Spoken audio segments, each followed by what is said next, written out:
I believe the children are our future. Teach them well and let them lead the way. Show them all the beauty they possess inside. Give them a sense of pride to make it easier. Let the children's laughter remind us how we used to be.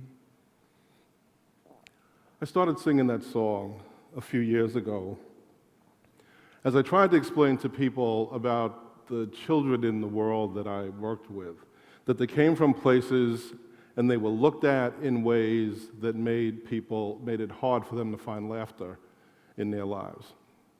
This is a story about those children.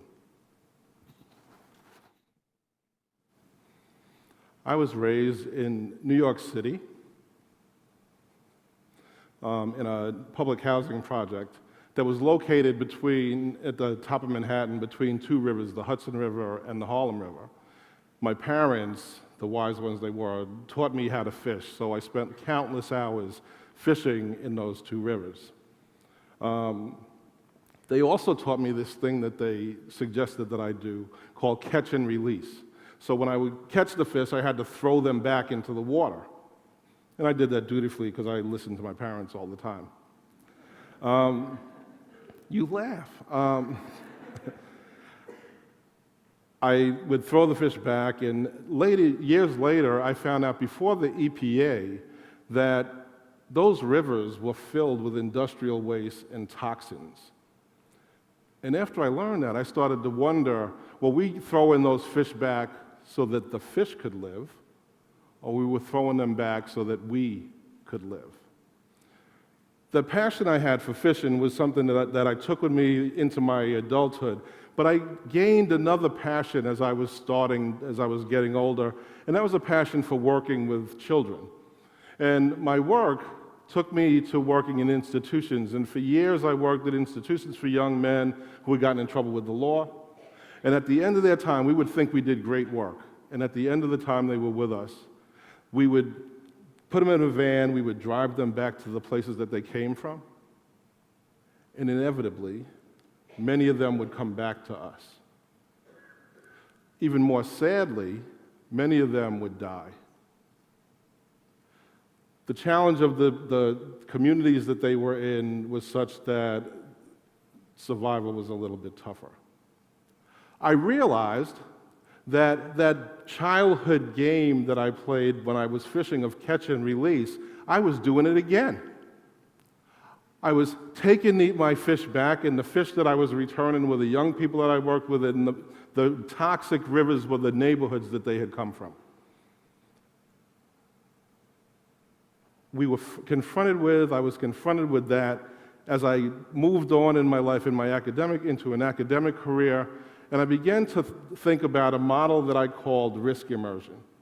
And risk immersion was that young people are surrounded in many areas of their lives by challenges and risk factors in their families, in their friendships, in the institutions that they are in the schools that they attend, and that those challenges made it really difficult for them. And as a criminologist, what we found and what we report is that often the ones who have all that going on in their lives wind up getting involved in gang activity or involved in violent behavior.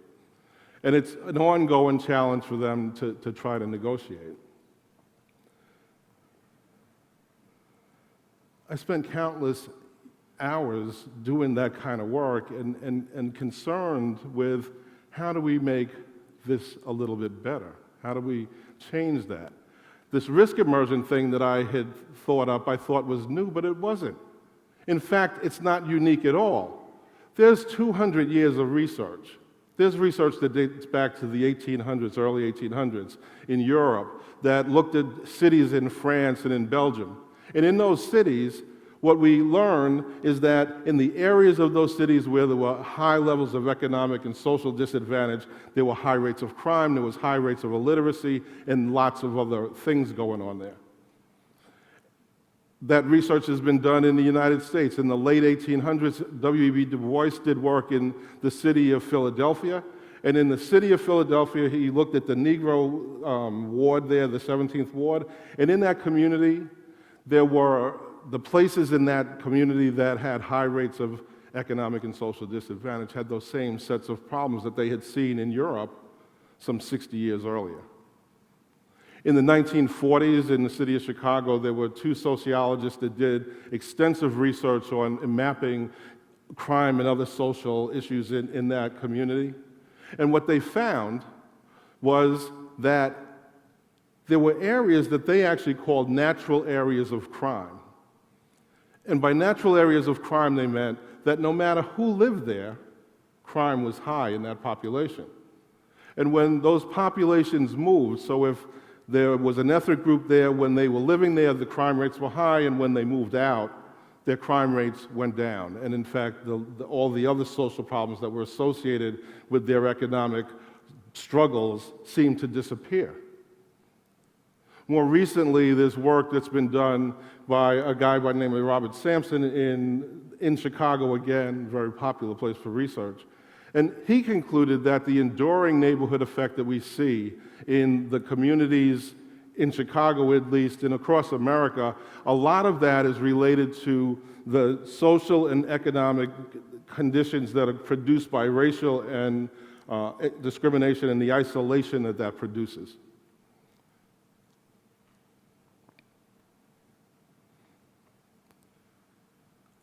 My work is about an issue that we call the school-to-prison pipeline.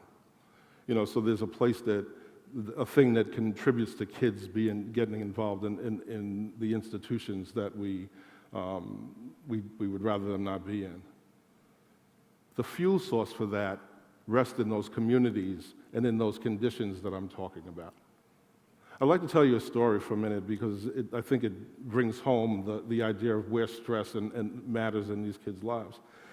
I do a lot of work in schools in town, and I was working took my students to a school to see about working in an after-school program with them a couple of years ago. And while we were there, we were sitting and we were talking to the woman who runs the program, and she looked up at the clock and she said, "Oh, it's 2:45. It's going to get really busy in here in a minute." So my students' assumption was, oh, they're going to come in and they're going to want to know, well, she said they're going to want to know where they go. And my students' response was they're going to want to know whether they go to like tutoring or the gym or to math or something like that. And she said, no, that's not what's going to happen. I'm going to walk over to where you're sitting at a table. I'm going to push the phone across the table.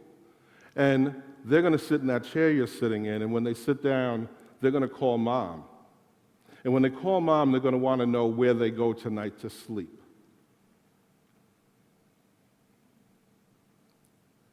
The room got quiet when she said that. My students looked at me, and then they couldn't gather it. We finished the meeting, and as we were walking out, I asked them what they thought. What do they think about whether they want to work there? And they didn't have an answer till we got outside. And when we got outside, their response was that they had no words. They didn't understand.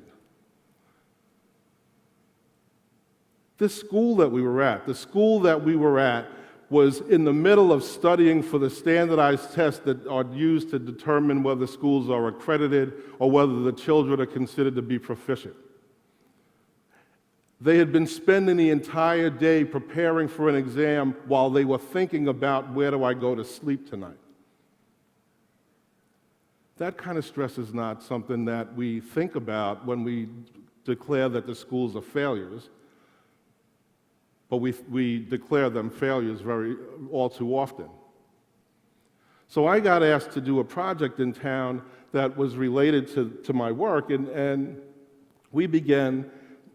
It was based in a request by a couple of judges who were concerned with the number of kids that were coming in through the court, particularly African American kids, and they were concerned that there was some bias in the way that kids were being treated. That's why they were seeing so many.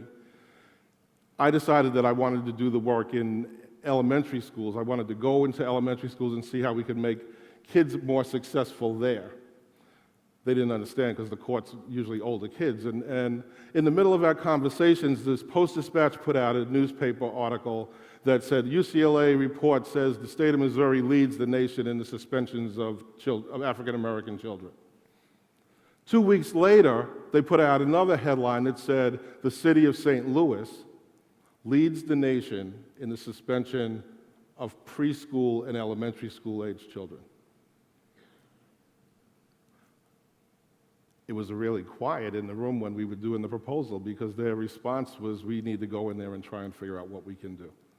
So we began a project that looks at racial equity, and we tried to teach it, and it's a partnership with schools. It's not like I was going to go in and give them a solution, but we were going to work in partnership with teachers and administrators and staff to how do we fix this? How do we work together to find a solution?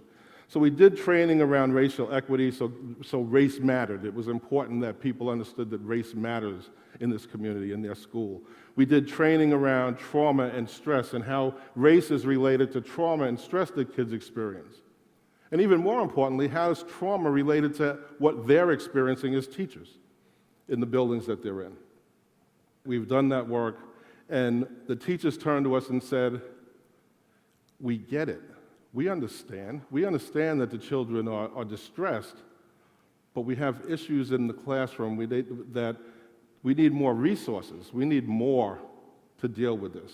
We need more to be able to provide and respond to their evidenced needs. The work began as another extension of other work I had been doing, and for years I had been talking about building this thing that I call a resource quilt. And a quilt is different in my mind than a safety net because nets have holes in them and you can cut them. It's different.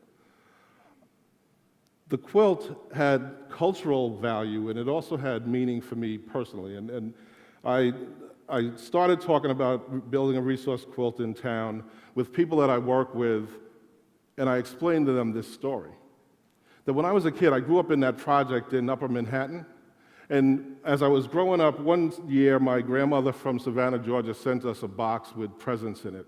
And my sister and I opened the box, and I take this thing out, and I didn't understand it. It was material, it was sewn together, there was sausage wrappers.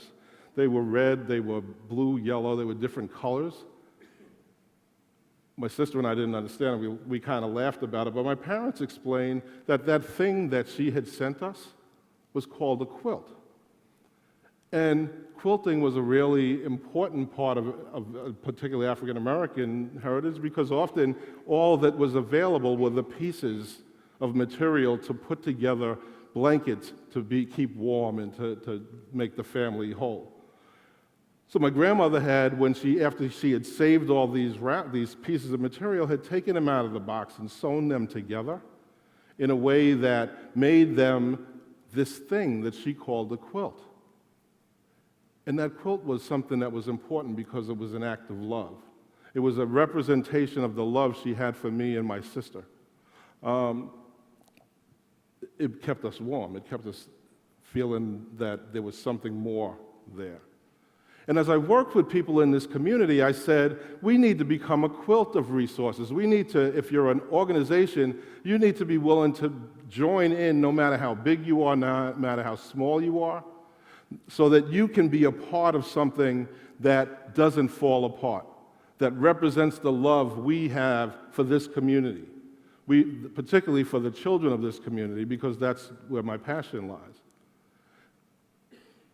The quilt. So I've been doing this quilt thing. And it's been exciting because the project has offered me an opportunity to begin to stitch together the quilt. In the middle of this quilt are foundations that decided that they would join forces and put their money together so that we could have the money to go into schools and to work with the teachers and the staff and to help teachers to make schools places where they could teach, but even more importantly, places where kids could learn. But we also were joined by other organizations and other agencies that are interested in this kind of work. there's a group in town that works out of the United Way that's not of the United Way, but they work out of the United Way, called Ready by 21, have the same idea, the same basic principle, that you need to put in place resources around kids that go from the time they're born till the time they're about to get out of college, so that they can be successful, because we know that there is lots of need and that there's a lot on the plate here.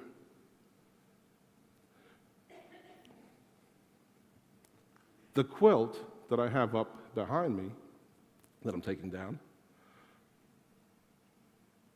is the beginning of something. Lots of people in this room probably work in organizations that do work that could support the young people of this community. You could join in by either becoming a part of the quilt or Ready by 21, or the two of us, because we're all in this together. And if you don't do that, maybe you sometimes donate to organizations. You could look to organizations that are willing to work together around collective impact, that are working for the same common good, for something that's greater than us. This work, to me, is a labor of love. But what I find every day is that I think that this is where I close at. That the children of this community, the children in this community, deserve an opportunity to dream in life. They deserve the opportunity to live in a way that's not burdened by all that baggage that comes from social animus towards a community that doesn't deserve that. They deserve a right to dream and have some hope for a future. And all I can ask that we teach them well and let them lead the way.